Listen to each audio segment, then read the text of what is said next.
दोस्तों संसार में कुछ भी चीज़ अपनी नहीं है, जो भी है वो भी अपनी नहीं है। इसलिए जिस चीज़ के लिए तुम लड़ रहे हो, लड़ना छोड़ दो।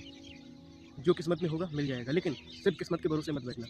किस्मत भी उसी के हाथों में आती है जो अपने लक्ष्य से भटकते नहीं हैं, जो अपने काम को मन से और तत्परता से करते हैं। अगर आपके कर्तव्य में निष्ठा है, लगन है, तो आपको सफलता जरूर मिलेगी।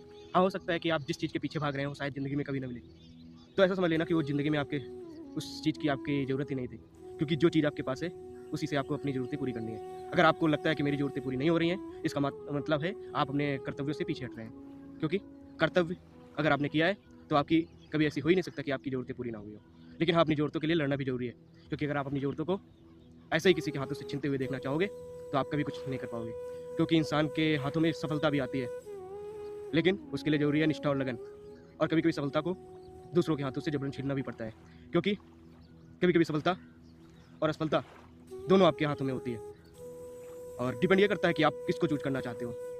आपके हाथों में एक हाथ में सफलता और दूसरे हाथ में असफलता होगी, लेकिन आपको ये नहीं पता होगा कि किस हाथ में सफलता है और किस हाथ में असफलता है। कहने का मतलब आपके सामने दो रास्ते होंगे, चूज आपको करना होगा कि हमें किस रास्ते पे चलना होगा। एक रास्ता होगा जो क्षणिक सुख के लिए आपको प्रेरित करेगा, क्योंकि आपको लगेगा कि इसमें मुझे क्षणिक सुख प्राप्त होगा, मुझे थोड़ा सा अनुभव प्राप्त होगा, और जिसमें थोड़ा आपको मेहनत कठिनाई दिखेगी, उस राह को आप छोड़ दोगे।